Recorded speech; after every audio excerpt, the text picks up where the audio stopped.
どうも皆さんこんにちは、原寛太です。先日公開した世界最悪の紛争地とも呼ばれるコンゴ東部の情勢悪化に関する動画、現在までに10万回再生を超えるなど非常に大きな反響をいただいています。日本ではほとんど報道されず、紛争が起きていることすら知られていないコンゴ東部に対してこれだけ多くの方が関心を持ち動画を見てくださったこと、発信者として心から感謝を申し上げます。ただ私の中で一つだけ心残りというか課題も感じています。あの動画はコンゴ東部で20年にわたって活動するテラルネッサンスの小川慎吾さんへのインタビューが中心で、どうしても言葉による情報がメインでした。もちろん小川さんの解説で状況は深く理解できます。しかし現地の空気感やそこで懸命に生きる人々の表情、そしてありのままの生活までは言葉だけではどうしても想像しきれない部分があります。百聞は一見にしかずという言葉の通り、やはり映像でなければ伝えられない現実があるはずです。そこで今回私はある決断をしました。2023年9月に私が現地で行ったコンゴ東部取材シリーズを全面的にリメイクし、ドキュメンタリーとして再構築してアップすることに決めました。一度見たよという方もいらっしゃるかもしれませんが、今回は単なる再放送ではありません。今このタイミングでリメイクするのには3つの理由があります。1つ目の理由は、コンゴ東部のありのままを映したこの映像の価値が世界的にも高まっているからです。先日の動画でも触れましたが、2026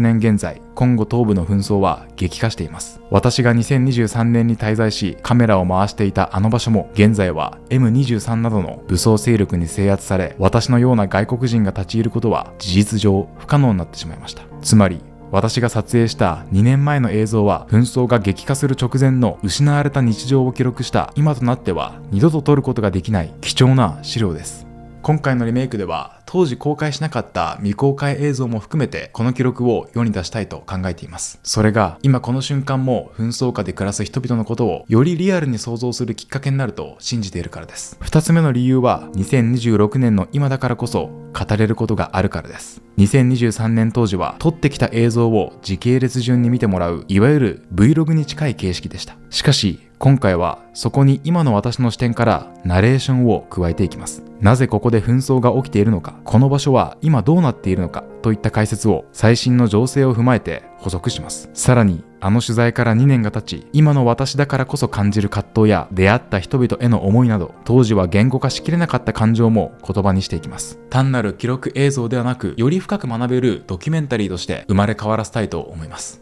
3つ目の理由は、コンゴ東部の映像を日本だけではなく世界へ届けるためです。私は2025年のイラク取材シリーズから英語やフランス語、アラビア語などの多言語字幕をつけた発信を本格化させました。紛争が激化してしまった今、コンゴ東部の日常を捉えた当時の映像は国際的に見ても貴重な一次資料だと自負しています。しかし2023年当時の編集は日本の視聴者だけを対象にしていたため、画面に日本語のテロップをかなり大きく焼き付けてしまっていました。これは海外の方が見た時には映像を妨げるノイズになってしまいます。今回のリメイクではそういった海外の視聴者にとってノイズになる大きなテロップは取り払います。もちろん音声が聞き取りにくい部分など必要最低限の日本語字幕は小さく入れますが、基本的には映像そのものの力を最大限に生かした編集に刷新したいと考えています。同時に多言語翻訳をつけることで、この忘れられた紛争の実態を日本から世界へ届けたいと考えています。以上の3つが今回コンゴ東部の取材動画をリメイクし再アップする理由です。当初の予定では2025年11月に実施したミャンマー情勢の取材動画をアップする予定でしたが、こちらは少し時期をずらします。具体的にはミャンマーでクーデターが起きた2月1日に合わせて公開することが最も社会的関心を集め、ミャンマーのためになると判断しました。ミャンマー取材の動画を待ってくださっていた方には申し訳ありませんが、今しばらくお待ちください。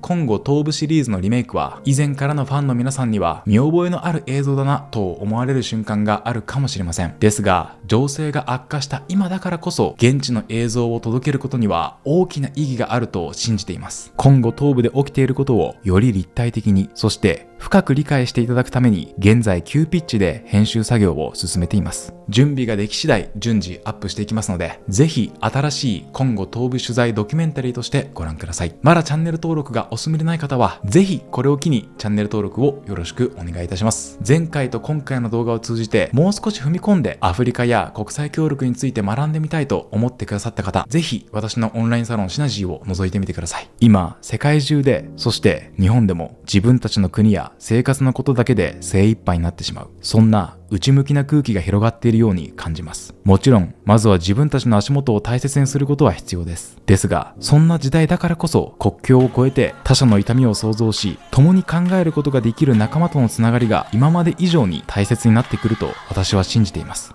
2026年、シナジーでは改めて国際協力の意義を問い直し、メンバーの皆さんと深く議論していきたいと考えています。もちろん、議論に参加せず、見る専門での入会や原監督の取材活動を裏側から支えるサポーターとしての入会も大歓迎です。今回取り上げた今後東部情勢をさらに深掘りする勉強会なども開催していく予定です。知ることから一歩進んで、私たちと一緒に考えることを始めてみませんか？概要欄にリンクを貼っておきますので、ぜひご参加をお待ちしています。これからアップしていく今後の動画、今後が楽しみだという方はぜひコメント欄に今後が楽しみですと書いて教えてください。皆さんのそのコメントが私が今後について発信していく一番の励みになりますということで、今回も最後までご視聴くださりありがとうございました。また次回の動画でお会いしましょう。